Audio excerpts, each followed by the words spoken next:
नमस्कार बच्चों, स्वागत है आपका आज की कक्षा में।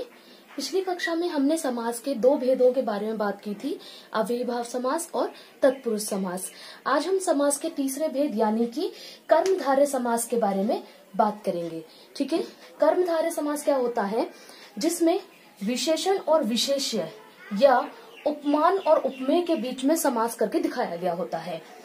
अब आपके दिमाग में आ रहा होगा कि विशेषण और विशेष्य क्या होता है। तो विशेषण होती है किसी चीज की विशेषता। क्या होता है? किसी चीज की विशेषता।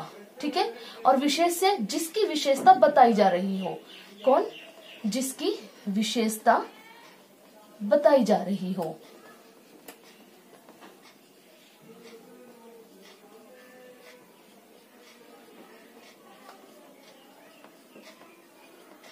ठीक है, जैसे कि यहाँ पे एक उदाहरण है, चपल बालकः। चपल बालकः, अभी ये क्या है? समस्त पद है। समस्त पद यानी जिसका समास हमने किया हुआ हो। ठीक है, तो ये समस्त पद क्या बन रहा है? चपल बालकः अर्थात चपलः बालकः। जब हम इसका समास विग्रह करेंगे यानी हम इसको समास को तोड़ेंगे तो यहाँ पे क्या हो जाएगा? चपलः बालकः अर्थात बालक कैसा है? चपल है। चपल यानी चंचल। हिंदी में इसका अनुवाद देखें तो चंचल बालक अर्थात बालक। बालक कौन है? जिसकी हम विशेषता बता रहे हैं, अर्थात ये क्या हो गया हमारा? विशेष्य। बालक कौन हो गया? विशेष्य। और इसकी विशेषता क्या है कि ये कैसा है? चंचल है। ठीक है, तो विशेषण क्या हो जाएगा इसका? चंचल यानी चपलः। बालक बालक क्या हो गया हमारा? विशेष्य, और चपलः क्या हो गया हमारा? विशेषण। ठीक है बच्चों, तो जहाँ पे हमारे किसी चीज की विशेषता बताई जा रही हो तो वहां पे क्या हो जाता है हमारा? कर्मधारय समास। यानी जहाँ पे कोई विशेष्य हो, कोई व्यक्ति हो, कोई वस्तु हो, और जब उसकी कोई विशेषता बताई जा रही हो यानी जहाँ पे उसका विशेषण बताया जा रहा हो तो वो क्या हो जाता है हमारा? कर्मधारय समास। ठीक है, इसी तरह से दूसरा मैंने बताया था उपमान और उपमेय।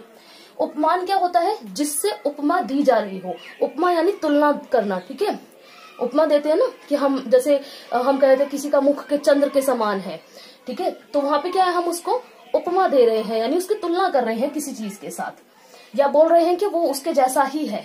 ठीक है, तुलना भी नहीं होगी यहाँ पे, हम क्या कहेंगे? उसके जैसा है।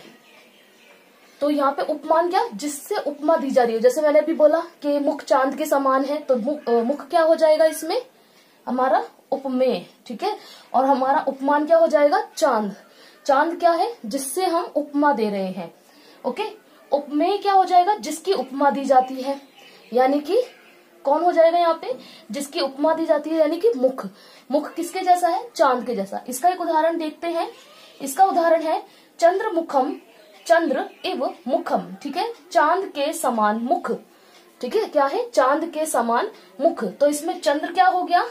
चंद्र हो जाएगा हमारा उपमान। चंद्र क्या हो गया हमारा? उपमान। और मुखम यानी मुख क्या हो जाएगा हमारा? उपमेय। यानी मुख की तुलना की जा रही है किससे? चांद से। ठीक है, तो जहां पे भी हमारा विशेषण और विशेष्य या उपमान और उपमेय के बीच समास दिखाया जाए वहां पे हमारा हो जाता है कौन सा? कर्मधारय समास। ठीक है बच्चों, तो आज की कक्षा में सिर्फ इतना ही। इससे आगे की कक्षा में हम इसके चौथे भेद के बारे में बात करेंगे। अगर आपको इसमें कुछ भी अगर चीज समझ में नहीं आ रही है या आप मुझसे पूछना चाहते हैं तो आप मुझे कमेंट कर सकते हैं।